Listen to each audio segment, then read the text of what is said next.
मध्य प्रदेश के खरगोन में रामनवमी के अवसर पर दंगे हुए थे। उसके बाद लोगों के बीच अब वैमनस्यता बढ़ती हुई दिख रही है। अब लोग अपील कर रहे हैं कि विधर्मियों के यहाँ जाकर के आपको कुछ भी नहीं खरीदना है।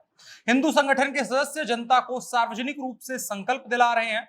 संकल्प ये कि उन्हें विधर्मियों यानी गैर हिंदुओं की दुकानों से कपड़ा, चप्पल या अन्य कोई भी वस्तु नहीं खरीदना है। इस बात की बाकायदा शपथ दिलवाई जा रही है। आपको बताएं, अगर आप सोशल मीडिया पर जरा गौर से देखते होंगे तो सोशल मीडिया पर इन दिनों कई ऐसे पोस्ट आते हैं और बड़ी संख्या में उनको शेयर किया जाता है, जिनमें बताया जाता है कि आप अगर सड़क पर जा रहे हैं, सड़क के किनारे किसी दुकान से आप गन्ने का जूस अगर खरीद रहे हैं तो उससे भी उसका धर्म पता करें। पता करने के कई तरीके बताए जाते हैं। नाम पूछ सकते हैं आप डायरेक्टली जाकर के, या फिर ऐसा बताया जाता है कि आप राम राम कह करके देखें, अगर वो रिप्लाई करे तब आप जाकर के उसके यहाँ जूस खरीदिए, हाथों में कलावा देखिए। तमाम ऐसी बातें कही जाती हैं, उसके बाद ही खरीदिए, अन्यथा वो विधर्मी होगा, उससे आपको नहीं खरीदना है। कई ऐसे वीडियो सोशल मीडिया पर वायरल हुए, खास करके जो तंदूरी रोटी शादियों में बनाते हैं उनके थूक लगाते हुए वीडियो वायरल हुए। उसके बाद इस आधार पर कहा गया कि अपने यहाँ शादी में कैटरिंग की सर्विस जो करने वाला व्यक्ति है उसमें पता करिए कि कौन किस धर्म का रहने वाला, कौन किस धर्म से वास्ता रखता है, उसके बाद ही उन लोगों को अपने यहाँ बुलाइए। और अब उसके बाद सार्वजनिक स्थल पर बड़ी संख्या में, हजारों की संख्या में लोगों को खड़ा करके शपथ दिलवाई जा रही है कि विधर्मियों की दुकान से उन्हें कोई भी सामान नहीं खरीदना है। आपको बताएं, इसके अलावा अगर आप कर्नाटक में जाएंगे, हिजाब विवाद हुआ था, वहां पर यह कहा गया था कि मंदिरों के आसपास मुसलमानों के व्यापार धंधों पर पाबंदी लगा दी गई है। और इसकी शुरुआत शिवगोमा के मरिकम्बा मंदिर से हुई। उसके बाद दक्षिणी कर्नाटक के हसन, तमकूर, चिकमगलूर सहित अन्य जिलों में भी मंदिरों के पास ऐसा किया ऐसा गया कि वहां पर एक बैनर लगाया गया और कहा गया कि मुसलमानों को लीज पर स्टॉल नहीं दिए जाएंगे। इसके अलावा विश्व हिंदू परिषद, हिंदू जागरण वेदिका, बजरंग दल जैसे जो संगठन है उनके द्वारा मंदिरों और म्युनिसिपल अधिकारियों, नगर परिषदों को मेमोरेंडम बाकायदा दिया गया और मांग की गई कि मुसलमानों को स्टॉल ना दिया जाए। ये इसके अलावा अगर आप मुसलमानों की तरफ से देखेंगे क्या किया जा रहा है, ये हिंदुओं की बात हुई। मुसलमानों की तरफ से जो पूरा हलाला सर्टिफिकेशन का सिस्टम है वो इसी के हिसाब से किया जाता है कि उनकी मजहब के हिसाब से जो सही होगा उसी को वो सर्टिफिकेट देंगे। उसके अलावा उनके हिसाब से वो खाने लायक सामान नहीं रह जाएगा जिसका सर्टिफिकेट, हलाला का सर्टिफिकेट जिसको नहीं मिला होगा। इसके अलावा कई वीडियोस आते हैं जहां मस्जिदों से इस बात का बाकायदा ऐलान किया जाता है कि किसकी दुकान से आपको क्या सामान खरीदना है, किसकी दुकान से नहीं खरीदना है, क्या तमाम चीजें ऐसी बताई जाती हैं। तो ये तमाम चीजें फिलहाल आज ऐसा किया जा रहा है और इन सब का उद्देश्य ये है कि एक दूसरे की इकोनॉमी को तोड़ा जाए।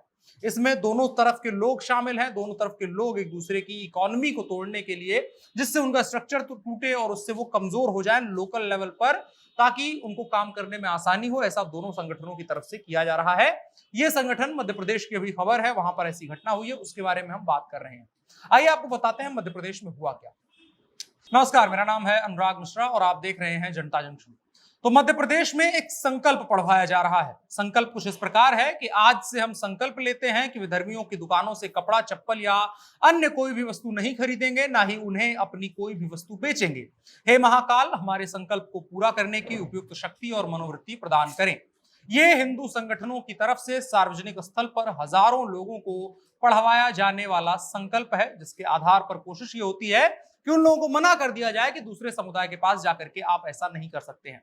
अगर आप थोड़ा और पीछे जाएंगे, साल 2000 और 2002 के आसपास देखेंगे, तो कर्नाटका में एक बाकायदा इस बात को लेकर के कानून भी आ चुका है, जिसमें था कि मंदिरों के आसपास अन्य धर्मों वाले जमीन नहीं खरीद सकते हैं, लीज नहीं ले सकते हैं, दुकान नहीं लगा सकते हैं। और अन्य धर्मों के साथ भी ऐसा था कि मस्जिदों के आसपास हिंदू जाकर के अपना व्यापार नहीं कर सकते हैं। और अब उसी का जो है टूटा हुआ स्तर छोटे छोटे लेवल पर लोग अपने हिसाब से कर रहे थे।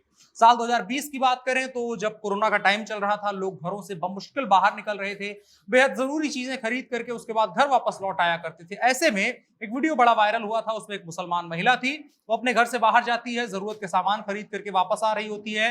तभी उसके ही समुदाय के कुछ लोग आते हैं, उसके साथ मारपीट करना शुरू करते हैं, उसका सामान छीनने की कोशिश करते हैं और उसे धमकी देते हैं कि आगे से तुमको इस दुकान से कोई भी सामान नहीं खरीदना है। इस चीज के लिए मना किया जाता है और उसको परेशान किया जाता है। ये उस वक्त की बात है जब लोग सोशल डिस्टेंसिंग का पालन कर रहे थे और एक दूसरे से दूरी बना रहे थे।